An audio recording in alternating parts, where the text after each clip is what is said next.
Welcome to my messy life. Take my hand and dive right on in with me.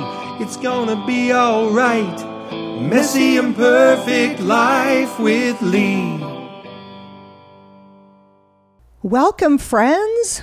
Hi, it's Leigh Keckner, and welcome to the Messy Imperfect Life podcast with me, Leigh.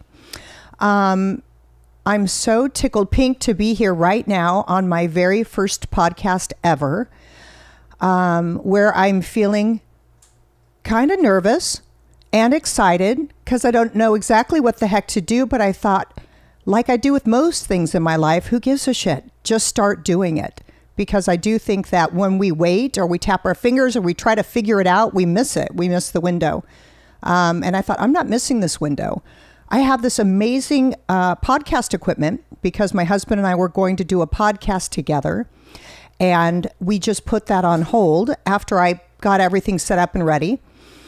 And I thought, what the hell am I going to do with that stuff back there as we figure out if we're going to do our podcast or not? And I thought, just get on a mic and do your own podcast. So here I am. Yay. I'm so happy to be here, and I'm so happy that you're here too. Now, I'd like to start everything off with this. If you would please join me with 3 grounding breaths, because so often, especially when I'm excited, I'm not quite in the present moment. And I want you guys to be in it with me, if you will. So you can uncross your legs, put your hands on your lap, close your eyes, and we'll just breathe in through our nose and out through our mouth, in through our nose and out through our mouth. And the last one, in through our nose and out through our mouth.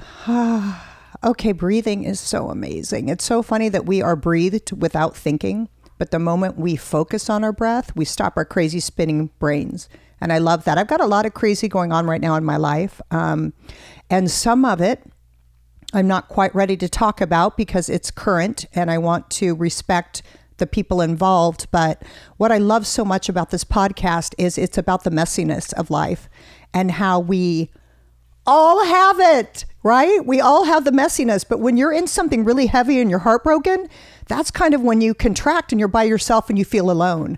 And that is the time that I think that we should be sharing our messiness, that people are like, hey, Leigh, how are you? I'm horrible. I feel like I got kicked in the stomach. My life's in shambles. I can't sleep. I feel, to share honestly like that. I don't know if people can really handle it, but I don't really care because I think that's the good stuff. I hate saying I'm fine. Great. Thanks. That's bullshit. Sometimes I am fine, actually, most of the time. But when I'm going through something hard, when it's messy, I want to just be able to say it's messy as hell and I hurt. And then people can hug you and take care of you and protect you. And if you don't, if you just act like this, then you're just in it by yourself. So I'm so excited about this podcast. I'm so excited to share my mess. I got a lot of it. You're welcome. And to have some guests on too. I'm not exactly sure of the format. I know that I'm going to talk sometime like today. It's going to be just me. And then my next episode will be me interviewing a really great, amazing, strong woman. So I'm going to mix it up. I actually Googled podcasts before I started because I don't really listen to a lot of podcasts, not because I'm not interested in them, but because I have 5 kids and I'm trying to take my career up a notch and be abundant in 2019. And my husband travels all the time. So I thought to myself, what the heck should a podcast be about? And I Googled it and they said that there's like the interview style, but I thought I got a lot of shit to say. And if I'm always interviewing somebody else and I got to be a good listener and I can't share my stuff too, that's not going to serve kind of the wisdom of my heart. So I'm going to mix it up. I'm going to interview some people and then sometimes I'm just going to share the goodness that I've learned from my messes. So you guys join me in this amazing series to connect with me, to roll up our sleeves, to get dirty. And I think when we get in the mess, we can reach in and we can pull out the gems, polish them off and use them to make a difference in the world, or actually to share your story to create abundance. So there's so many possibilities when we dig down deep in the mess. So join me for that. Something interesting about me, a fun fact, because I know you're all dying to hear one. I had a traumatic brain injury when I was 13 years old. I was at a camp called Kanakuk. It is a Christian athletic camp in the Midwest and the Ozarks. And they take you on, it's a month-long camp. So my parents would dump us for a month, and it was an amazing camp. That was really amazing. Super cute counselors. Woo! I'll tell you what. But anyway, they would take you away from camp for a week for a thing called Wet and Wild, and you would go skiing and canoeing and I was going to say waterboarding, but I think that's torture. So it's whatever where you get on your knees, wakeboarding. That's it. So they would take us to do all these fun things, and then we'd go in the mountains and we'd go hiking and rappelling. And one time I was hiking up the mountain, or we were on our way. Yeah, I think up the mountain, and I was 13, and Missy Carrico was at camp with me. She's my best childhood friend from Overland Park, Kansas, where I'm from. And anyway, Missy was walking behind me, and she was super afraid of or hated the daddy long legs, and this rock wall that we were climbing down had them all over him. And so I thought it'd be funny to take him and throw him back on Missy, or just throw him through the air at her. Not the sweetest thing I've done, but I was mischievous. Anyway, so I was throwing one back, and I turned to throw it, and I slipped, and I fell over the cliff, and there was a 20-foot drop and then a 250-foot drop, and I landed the 20 feet on my head and was knocked out cold. And there were two guys, camp counselors. They were like college students who were rappelling us.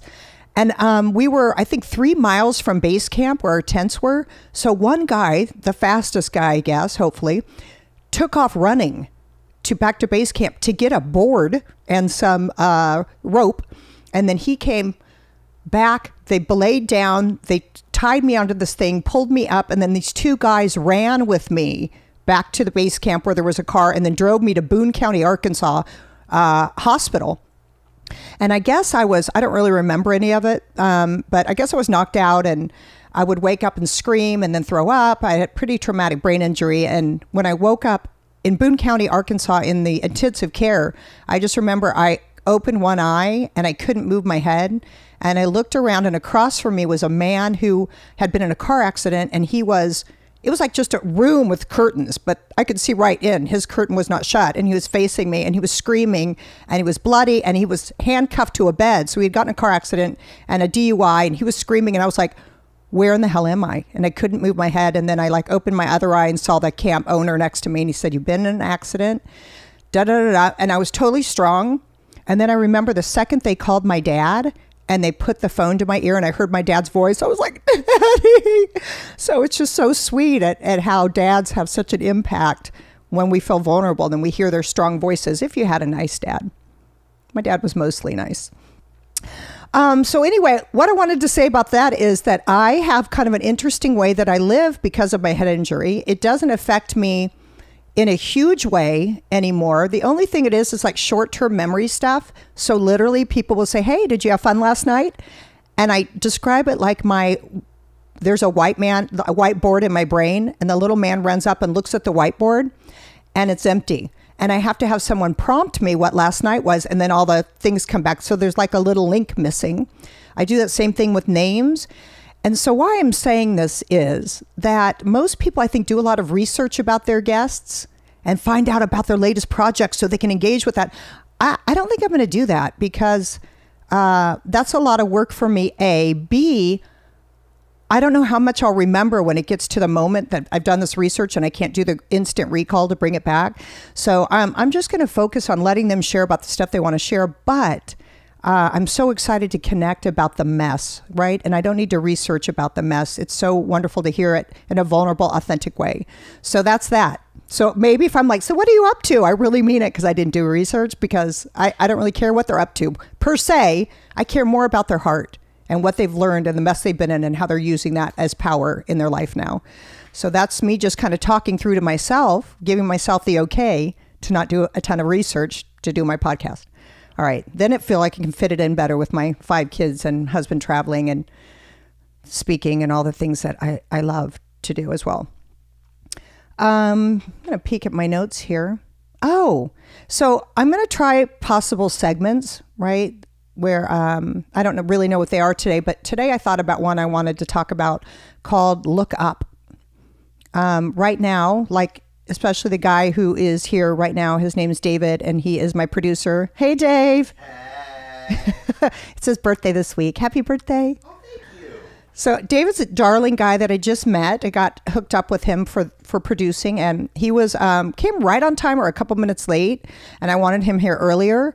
And so I started getting a little bit of anxiety because I thought I wanted him to set me up faster so I could start at 11:30. And then I had to calm myself the hell down. What time did we start? I don't know. We started at 11:30 sharp. We did? Okay, so we were on time. But I think with my nervousness, I was like, I want him here. What does it look like? I don't know what to do or where to sit. So it's just so funny how our brains can screw us, right? Cause us unnecessary suffering. So I was able to catch it and take some breaths and then welcome him with open arms when he came on time, even though my brain wanted to be upset because it thought it was late. All right. Anyway, he was over there on his phone. Now I want you to go back to your phone. I want you to, I was just noticing that you were on your phone, and which you should do whatever the heck you want because you've got me set up so beautifully. Relax until I need you again. But I was looking at him on his phone, and I was thinking about my kids on their phone and how if they had their way, they would lay in their bed on their iPad or their phone all day long, and they would just come out to eat. Or I bet they would prefer to eat in bed, like my son Sergeant. He likes to eat in bed. Like I'll go and he'll just have bowls of food in bed with his computer on his stomach. And not only does that freak me out because my mother was mentally ill and she was in her bed with the door locked usually, but if I walked in, she was never left her bed. So she had her rollers there and her cold cream and her brushes, a lot of brushes. And then she had food. She would just have food and she'd put a towel over her stomach area and just eat in bed. And I just would walk in like, what in the hell is going on? Get up. And she didn't. So when I see my son like that, I said, son, I'm sorry, son. I'm sure that other people are doing this, but you can't do that at my house. Like if you've got to eat, you got to go to the table because this grosses me out. It's giving me flashbacks. But anyway, people are looking down, right? Even me. You're not supposed to text and drive, but sometimes when I stop at a stoplight and it just turned red, I know I can have a quick peek. But I'm trying not to do that. But anyway, looking down,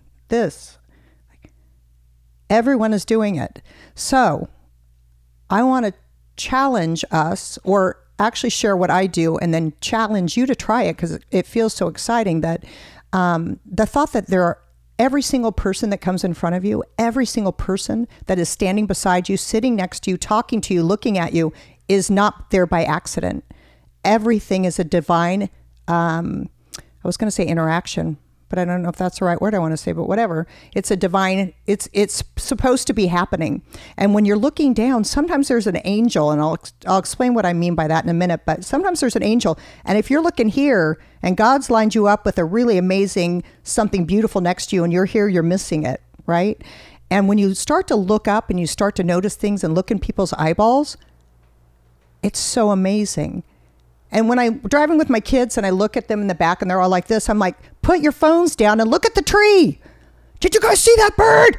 What are you right? And my kids are like, Mom, what's wrong with you? But I'm like, you guys look around us. It's amazing. You're missing it. Okay, so look up.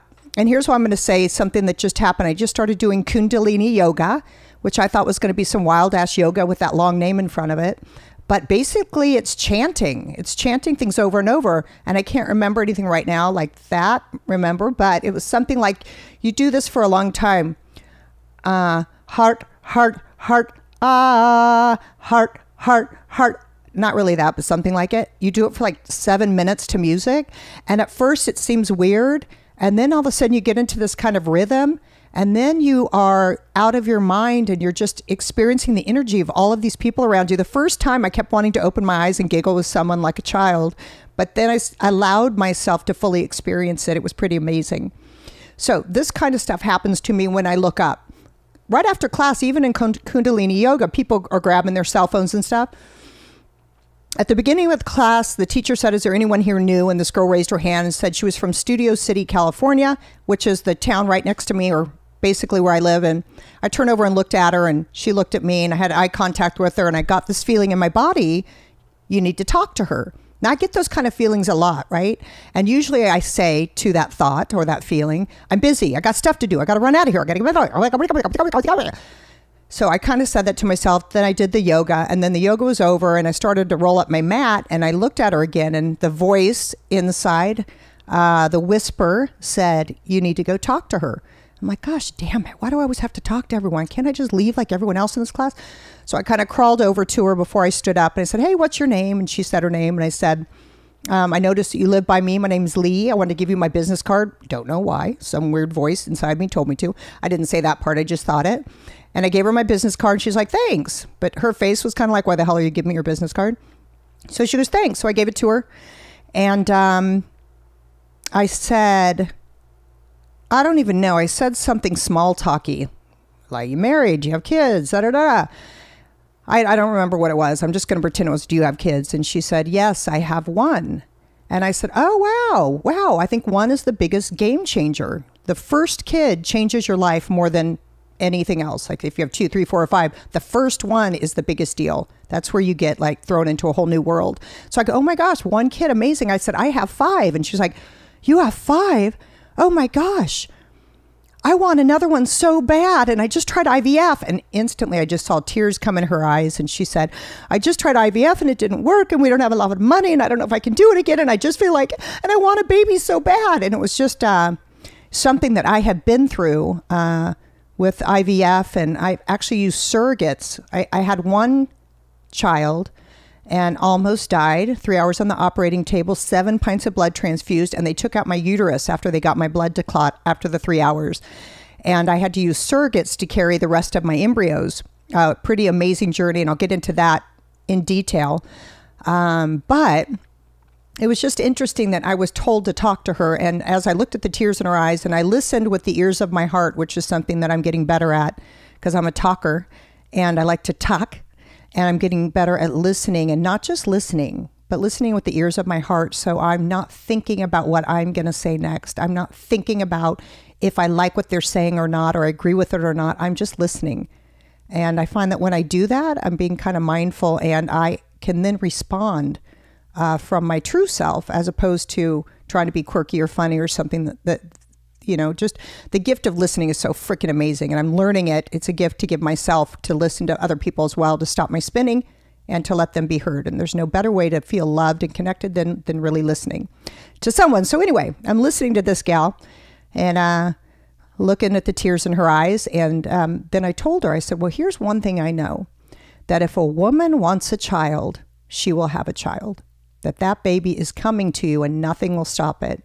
I said, you don't know if it's going to come from you, if it's going to come from, for my case, somebody carrying it for me, if it's going to come from adoption, if it's going to come from fostering a child and legally adopting after. Like, you have no idea how that baby's coming, but know that it's coming and keep moving forward, doing the things you think you're supposed to do. At the same time, say, God, open my mind and heart. Show me the clear path to walk on to receive my child. She was like, what was that again? What was that prayer again? And then I couldn't really remember what I just said. So I said it something like that. And she typed it in her phone. And I said, call me if you need me. Know that everything's okay. Learn what you're going through. That's what I love too about mess, is I used to get knocked on my ass for a year from it. And now I know that it's showing up to teach me something amazing. So like I said, right now I'm in some mess that I'm not going to get into yet. I'm sure I'll share about it one day when everyone's comfortable with it. But instead of falling down the black hole that my brain wants to take me down, I have to stop and take a breath and know that this is for my learning, and know that no matter what the outcome is, that I'm okay. And I think that's the biggest thing I've gotten from the mess I'm in right now is I am whole. I have everything inside of me I need for my entire life, and I'm going to be okay, better than okay, regardless of what happens outside of me, regardless of what happens with the people around me. And something about that has been so amazingly powerful for me, because all of a sudden I really know my worth and my power, and that I'm enough. And I'm no longer looking outside of myself for feeling all right. And that's freaking amazing. Not to say I don't go down the black hole from time to time. Don't get me wrong. I happened so bad yesterday that I had to have a little therapy session. It's like one thing can just pull you sideways, and then you're just spinning down a tunnel of hell. And then you suffer. Suffering is something that is a choice. I'm learning. Pain is inevitable, but suffering is a choice. What you choose to do with the pain is what's important. Will you beat yourself up with it? Because I know as I'm spinning down here in my black spiral, the other person's probably having a beer and a good laugh, right? I'm suffering. The other person's not suffering. So I'm like, I'm doing harm for myself. I did that for like 4 days one time. I was spinning so bad that I was laying in my bed, spinning about bullshit and hurting myself so bad. And after the 4th day of not sleeping, I was like, I'm physically going to make myself sick. Because when your body is in dis-ease, when you are not relaxed and taking care of yourself, it literally, all of the neurons are, I'm going to pretend I know science. I don't know what the correct words are, but let's pretend they're neurons flopping around in our body and all the cells are going like this when you're in dis-ease. And then they have to find each other and they have to form together and join together because they're just going bonkers in your body. And then all of a sudden you have a mass or you have something that's growing inside of you because you're not releasing. You're holding stuff. It has to go somewhere. So literally after the 4th day of laying in bed spinning and feeling like, wow, I could feel my whole body hurt and my neck hurt and I had black circles under my eyes. And I thought, I look like a sick person. I look like an addict. And I was like, wow, I am addicted right now to suffering because I'm choosing that. So I had to get some like therapy sessions there and pull myself back out of that hole and go, oh, I can breathe again. So, it's just good to have awareness that suffering is not necessarily a part of pain. Pain is feeling the kick, catching your breath, and then standing up and getting to work. Suffering is laying in the pain and re-punching yourself after you get kicked in the stomach. So anyway, I like over there that I saw a head nod. That made me happy. Thanks, Dave. And then he touched his knit cap. Kind of a hipster. Yeah, a little bit. You are a hipster. But with some interesting dance moves. He came in and did like a happy dance. And I was like, oh, not a strong suit. Not a strong suit. Okay, so here's another thing. I got the name Messy Imperfect Life. And I want to tell how that first kind of the messiness came into my forefront. Will you tell me when we're kind of close to like an hour or whatever? Or maybe like 10 minutes out? Just so I know. Sure. Okay, thank you. I used to lead this women's group once a month, I think, in my backyard, and about 20 to 25 women would show up, and I'd chat with them and whatnot. And there was a girl that moved in across the street, and she had a little kid, and I kept saying to her, why don't you come over? Why don't you come over? I'd love to have you over at this women's group. And she was always just smile and wave, like she couldn't really understand me or something. And then finally one time she showed up, and she came over, and she sat on the couch kind of by herself, and there was a bunch of women, and I started talking about whatever I was talking about. And then I stopped and I started talking about what was heavy or messy for me in the moment that I sent my son away to a therapeutic boarding school. And it was my first son, and he had a bunch of struggles, and things escalated so much in my home that a year before I sent him, the therapist was like, you need to send him to a therapeutic boarding school because you're not equipped to give him the structure and the help that he needs in your home. You're a mother, you're not trained in this. You need to let him get the help he needs. And I was like, screw you, do your job. You're a therapist, help us. And then a year later, I was on the ground crying, and he was too. And I was just like, I guess you have to go to that therapeutic boarding school. And my son was like, I don't want to go, but I know I got to go. And it was like the most gut-wrenching thing until what I'm currently going through right now. It was the most gut-wrenching thing of my life. Sending my first baby at 13 years old to just outside Boise, Idaho. And I remember I had this women's group the next day, and I was like, hey, everyone, like we do. And we're all like this and kind of happy. And then I paused, right? And I took a breath, and I felt the heaviness of my heart. And I just started bawling. I was like, so anyway, I sent my son to a therapeutic boarding school, and I cried so hard for 5 minutes, and the women just sat there. And I remember nobody ran to me or hugged me or tried to take it away or stop it. They just let me cry. And I had a good ass cry. And then I caught my breath and wiped my face. And then I said, thank you for that. I said, gosh, thank you for letting me cry. I know that things are going to be okay, but I'm just hurting right now. And then we carried on with the meeting, ended with like a cucumber martini cocktail, and then everyone left. And this one girl from across the street who had kept trying to get there stayed behind. I could see her kind of staying back. So I said goodbye to everyone. Then I turned to her, and she walked up to me, and she goes, wow, I did not want to come here. I thought, why would I want to go to that person's house and feel worse about myself? She's beautiful. That's what she said. She's beautiful. She's married to a movie star. She has beautiful children, a great house. Like, my life sucks. Why would I want to go there and feel bad about myself? And she goes, but I came and I saw you're just like me. You have mess just like me. And I thought, wow, yes. Just that resonated so much with me because she was keeping herself from me because she had a judgment on me that things were great and peachy. Here's what I know for sure. All of us have mess. All of us were raised by humans doing the best that they could where they were, but a lot of those were really effed up, right? And our needs weren't met. And now we're adults trying to be cool, loving, successful people in the world with this little person who lives inside of us going, my needs weren't met, stomping their feet. And sometimes I have like freak outs. Like, where the hell did that come from? I was like, oh, that's the part of me where my needs weren't met.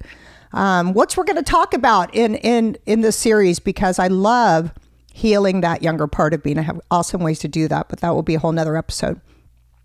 Because we don't have to suffer. We don't have to hope our parents or wish our parents would have done it differently. We can do for ourselves what we know that we need once that you're aware of it. So that's pretty empowering. This is going to be some empowering stuff, baby. And today's my setup show. Like, I don't want it to be too serious. We're going to have some fun as well. Because I am kind of crazy. I do like to drop F-bombs, although I haven't yet. And I do like martinis, doing the high kicks and the splits. I'll drop into them anywhere. And I don't ever want that to change. And as I've been getting kind of into the spiritual world, I got my master's in spiritual psychology a few years ago. And as I've been kind of speaking more and reaching out and doing some life coaching and doing some workshops, I thought, who am I in this spiritual realm? Because I know I'm a powerhouse inside with the wisdom that comes to me that I am to share when I can get out of my own way. But I also am a little bit out of control.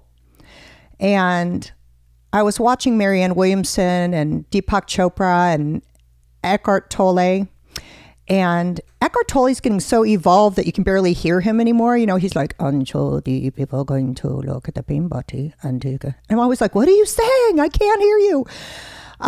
So I realized I don't have to change a thing. I don't have to be different. I can still drink my martinis, and I can still do the splits and cuss, and I can still share the wisdom of my heart.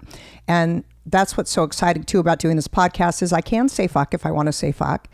And I can have a cocktail with the people I want to drink with if I feel like it. And I can still share the goodness and the wisdom that I've learned. Yeah. I was going to say something else about that. I already talked about my brain, gave my brain disclosure. Not disclosure. What's it called when you try to get off the hook from something? When you say something like, disclaimer. I gave you my brain disclaimer. So if you're like, didn't she just say that? Sometimes it's like I wake up and I'm like, good morning. And my husband looks at me. I'm like, what? And he's like, we're in a fight. But I don't remember. I don't retain a lot of stuff. So I'm just like, oh, what are we fighting about again? It's kind of nice. It's like Groundhog Day for me, for real. But I can remember every phone number from my childhood. But sometimes people will share with me and I'll be really present in the moment with them. And they'll say, I had a miscarriage, and I'll sit with them for an hour and talk about it and listen and give some helpful, kind words if I can. And then I'll see them like a week later and I'll go, hi, how are you? And they're like, I'm just 1 week out of my miscarriage. What do you mean? How am I? But anyway, I can just see like, oh shoot, there's something I'm forgetting. And as soon as they tell me, it clicks right back in. So it's kind of an interesting way to live. I can't remember names. And that's a real huge trigger for people. People get so pissed off.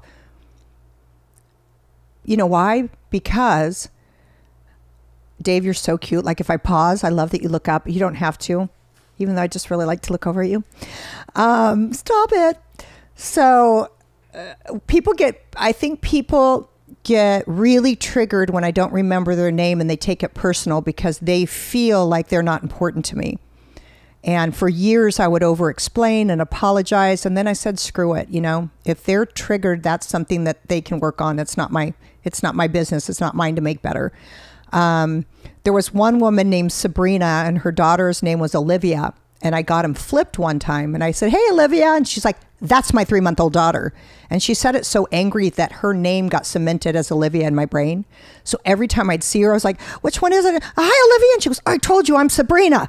And I was like, shit, it just got seared deeper in my brain. So soon I just started saying hi friend to her because it was painless for me. But my brain is really interesting. It's interesting for me to navigate. It's also a lot of fun. That's that. All right. Okay, so here's some things that I'm going to talk about with my guests, like my basic questions, and then we'll go wherever it goes. But to describe a mess, a defining mess that they have been through. Because like I said, I think when we share our mess, there will be so many other people who have experienced the same thing. And it's so good to see how people have overcome it and how it has made them more powerful, and then how they're using that power to be a force for good in the world. One gal I sent the question to sent back like, not really using it to be a force for good, which made me giggle. I thought maybe I should take that question out. And I thought, no, I'll leave it in. I'll leave it in because maybe if they don't think they are, when we come here, they can realize that they are. Like the girl I sent it to is super funny. And actually she's using her humor to make a difference in the world, but she doesn't think it because it's not like she's building a house in Tijuana or something. So anyway, those are the things that I'm going to ask. One of the messes that I started with was my mother, and I mentioned her earlier. She was mentally ill, and so she was locked behind her bedroom door, but she wasn't diagnosed mentally ill. She was just there.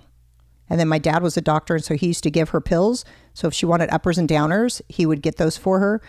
And she spent my childhood in her bedroom with the door locked. And it sucked because when I needed her, like when I really needed her, I was pretty good just on my own. But when I would go, the door would be locked and I would pound on it and cry and like, I need you. Like one time I got in a fight after school in second grade and it was like, open the door, Mom, I need you. And she didn't open the door. And I was like, that's kind of when I created I actually don't need you. I don't need anyone. I'm fine all by myself. And I created the story that I'm all alone. And I lived that story pretty hardcore. I ran really fast and I partied hard. I liked to get drunk and make out in bars. I didn't ever want to go on a date because I didn't want to actually talk to anyone. I just want to make out and run. But I lived that story, I'm alone, pretty hard until I met my husband when I was 30. And I started kind of I started going to therapy for the first time and melting the armor I'd created around my heart. And then we had all these kids, and I found even in my home here with all of these kids, I was still having that feeling I'm all alone with all of these people around. It was so weird. And I grew up with 5 brothers and sisters. Yeah, that's right. It was like, I have 5 kids, but I came from 6. So I grew up in a house with 6 people and I felt all alone because my mom wasn't there. My dad was gone. I felt like I was fending for myself with my siblings. And I had this story I was carrying that I'm all alone.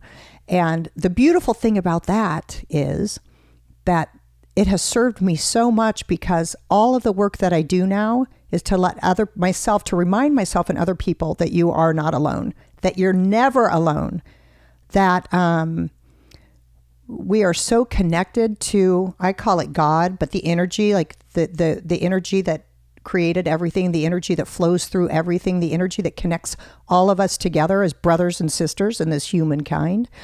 That even if you're depressed or low or spiraling down a hole, you can never be alone because God is inside of your body. It's just, will you allow yourself to quiet your mind enough to connect to it, which we will be doing each show, starting with 3 deep breaths. I love when I have a guest on. I'm going to make him join me to do that because I need it myself, to slow down for a minute and to take a breath, a mindful breath. Let me see. Just making sure I hit my points here on my little nose. Okay. And then I'm going to talk just a little bit about another huge mess that turned out pretty freaking awesome. And earlier I talked about a surrogate carrying my baby. I had finally met my husband when I was 30 years old, and we got pregnant pretty quick, right away actually. So we had a baby a year after we got married. And at 35 weeks, I felt a whoosh. And you know how you know your house so well that you can walk in the dark to the bathroom? So I just walked to the dark and sat down, and it was just like whoosh. I mean, just like pouring. And I thought, now in Lamaze, they say when your water breaks, it's just like a little trickle. I was like, this is not a trickle. And then Dave came in the bathroom, flicked on the light, and it was blood. And it was everywhere. And it looked like a murder scene. I was like, huh. Now, I didn't freak out because my father was a surgeon, and I used to go to the emergency room with him, and I used to go to the operating room with him. So I was like, oh, I'm bleeding. All right. So we got into the car, and I put my legs up and towel underneath me, and I called the doctor and left her a voice message or whatever. Then I guess they had pagers back then 20 years ago. Her pager must have gone off. And I just said, hey, it's Leigh Keckner. I'm hemorrhaging. I'm headed to the hospital. So I get to the hospital. I get up to the room, and the little resident comes in and checks me out. And then he, like, blood spurts out after he removes the speculum or specula or whatever it's called. And he's like, I'll be right back, and takes off. And I was like, he's pretty worried. And then they're rolling me into the operating room, scrubbing my belly. The doctor comes in. I'm like, hi, doctor.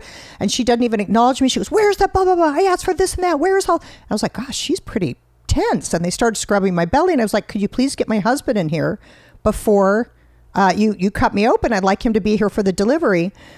So they brought Dave in. They scrubbed me. They did a C-section. They said, you have a baby boy. And then they handed him to the person, to a nurse, and cut the umbilical cord. And I was like, wait a second. And Lamaze said that he could come up on my chest even after a C-section. What the hell? I said, David, go follow him. I just saw a special where they switch babies at birth. Go keep an eye on him. And the doctor's like, no, we're not going to switch your baby at birth. You need to stay here with your wife. And I was having a thing called DIC, which I guess is where your body goes into shock. So I had placenta accreta. So my placenta grew into my uterus, and when my son was moving around, it was ripping my uterus, and then I was hemorrhaging in my body, and it was trying to fight it and stop it, and then it just shut down, and the blood was flowing out, and they couldn't get it to clot. And I remember we were laughing and crying and praying, and it was really intense for 3 hours, and I was awake for the whole thing because I just had an epidural. And I remember at one time kind of floating away, and I said, oh my God, I can't stay here anymore. I'm floating away. And the doctor was like, Leigh, that's to be expected. You're losing so much blood. And then a little bit later, I flatlined. Now, I had also heard when you flatline, you go above your body maybe and look down at the situation, but I still felt very much in my body. And I yelled, am I here? Can anybody see me? Can you hear me? And the nurses all started laughing, and they said, yes, Leigh, you are here. Your heart monitor just fell off. You're alive. And I was like, oh my God. So it was kind of like funny and horrific. And they were trying all these clotting agents to get my blood to clot. And I remember I kept hearing the residents say, so doctor, we got this new synthetic clotting agent in that we haven't really done. And I kept hearing him say that. And then finally I was like, can we try the new clotting agent? Because it had been like 3 hours and I knew things were not looking good. So they got it to clot. They yelled her, we got a clot, remove her uterus. And they told me that my uterus wasn't contracting. So they had to cut it and get it out. I was fine at that point. And then I went to intensive care for a few days. And I remember in there being so sad that I just met my husband. I'm from a family of 6. I wanted to have a big family, and boom, they took my baby house. And I felt like a failure. And I felt like all the things that our beat up stories want to tell us. I wasn't a woman anymore. I couldn't give him a family, all this kind of stuff. So about a year later, we started looking into adoption, and my doctor said, I left your ovaries. You can still take your eggs and your husband's man juice, as I like to call it, and make embryos. So I was like, oh, all right. So Dave and I talked about it, and he was kind of, I think, had a job, or I'm not sure, he's an actor. And he said, well, let's just take out a second mortgage and go for it. So one time we did shots. We made 14 embryos. We put 3 into a surrogate, and we had my daughter, Margot, who's 17. Yay. And Dave's like, we got a boy and a girl. We're done. And I was like, well, actually, we have 8 frozen embryos left. And he's like, so what? And I was like, so we should probably go through them. And he's like, no. Now, back then, they talked a lot about the procedure, but they didn't talk a lot 20 years ago about the kind of back end of it to think about what you're doing with all these embryos. So a few years went by, and I said, could we please try it one more time? He said, okay, one more time. So we thawed out 4 embryos, 3 survived, put 3 into a new surrogate, and we had twins, a boy and a girl, Sergeant and Audrey. And my husband's like, yay, we got 2 boys, 2 girls, we're done. I was like, we have 4 frozen embryos left. And he's like, please stop it. And he said, let's talk at a year after you've lived with twins for a year, Leigh, and see how you feel about that. I was like, all right. So a year came, and I said, could we do the rest of the embryos? And he was like, no, stop it. So finally I turned 45, and I said, you know, Dave, what are we doing with those embryos? Because I don't want to be 80 years old, thawing them out and putting them in someone's body to grow. I was like, we need to figure out what we're doing. And he said, okay, I'm up for 2 shows for ABC. if I get one of them and it goes to series, we can do it again, because we had 4 kids in private school and it's so expensive to even do it. So I remember when he got the phone call at dinner and I was just looking at him and he just shook his head no. He didn't get either of the jobs. And I got up and I went in my closet and I started bawling. And after I was done crying for a little bit, I stopped and I said a prayer. I was like, God, remove this thought from my head that I have to go through all of those embryos. Let me see clearly what I already have and be in gratitude for the 4 kids that I have. And then I came out and my husband said, are you going to be okay? And I said, yes. And then we went on a couples retreat for my birthday. I like to try and keep it fresh. And then we came back from the retreat and my sister was there and my brother and my kids, a little Mexican fiesta for my birthday. And then the doorbell rings and it's my surrogate, the one that had the twins. And her and I had been talking about doing it one more time. And I couldn't believe that my husband invited her on my birthday for me to tell her we weren't doing it again because I was still heartbroken from it. So she hands me some chicken scratch card, like I could see through it, like her son made it or something. And I didn't want to fake, oh, that was so sweet, because I was feeling heavy-hearted that she was there. So I just set it down and my husband goes like, you should probably pick that up and read that. That was kind of rude. So I picked it up and opened it and it said, happy birthday. Congratulations. Dave said yes. And I was like, what? So Dave had said yes and invited her that we were going to do surrogacy. So we got to thaw out the last 4 embryos. One survived that thaw and her name's Eve. And we put that one, her name's Eve. So we put that one into our same surrogate, Tara. And Eve was born 8 years ago. She's 8 years old now. So it was crazy amazing. Crazy amazing. And then I was like, should I even tell the Eve part? So I'll just finish it up with a little bit about Eve. So as soon as we got pregnant with the last one, the doctor said something's wrong with your baby. You need to go see an infectious disease doctor. So we went to the infectious disease doctor and they said, yes, your baby got a virus and she's sick, but that's the least of your worries. You need to go see a fetal neonatal heart surgeon. So I was like, all right. So we went to see the neonatal heart surgeon and they said, your baby has a hole in her heart and fluid around her heart. She's going to have open heart surgery at 3 days or at 1 year. We'll have to wait till it gets closer to know. And I was like, all right, well, that's something we can still work with. And he said, but that's the least of your worries. You need to go to an skeletal neonatal specialist. So I went to that doctor, and this gal's pretty amazing. She writes medical journals at Cedars-Sinai, and we meet with her, and she said, your baby's brain has stopped growing. She goes, basically, your head's like a balloon, and it grows around the brain, and your baby's brain is not growing. So it won't even have the mentality of a 1-day-old. Her bones aren't measuring on the charts. Her fingers were like, she said, neurological distress of a neurological disorder. Her toes the same. Echogenic bowel, heart, everything from head to toe. She had 8 markers of a neurological disorder. And after 2 markers, you're pretty concerned. So the doctor said, I would advise termination. And I was like, wait a second, I'm only having this damn baby because I couldn't throw away an embryo. Now you're telling me to terminate the pregnancy?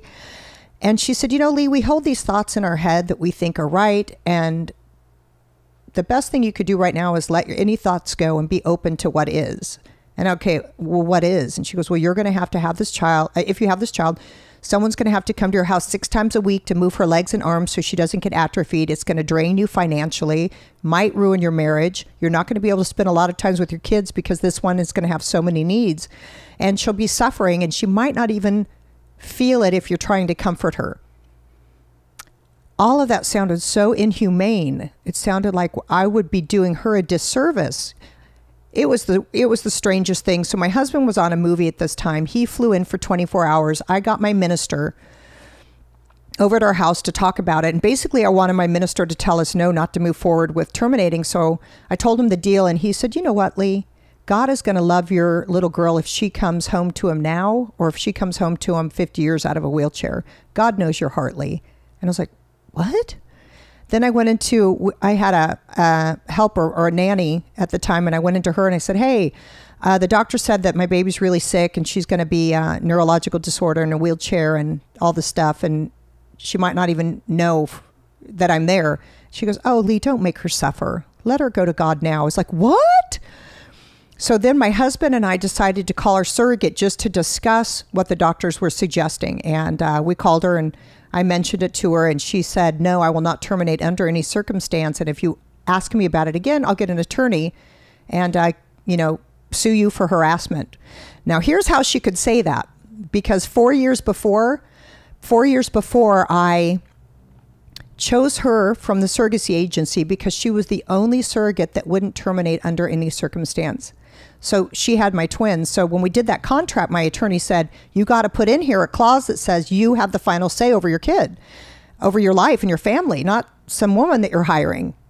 And I was like, no, her and I are in agreement. We would never terminate under any circumstance. I don't need that in my contract. So when we signed back up with our last embryo, he said, Leigh, listen to me here. Don't be stupid.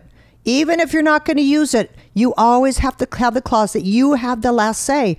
And I said, what part did you not get 4 years ago? No.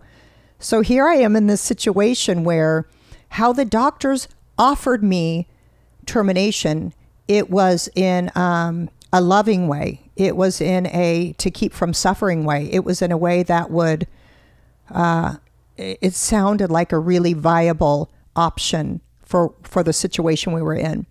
So Tara said no. We hung up the phone. I started bawling, and I thought maybe I was bawling because I was mad at her, but I really think I was bawling because I was relieved.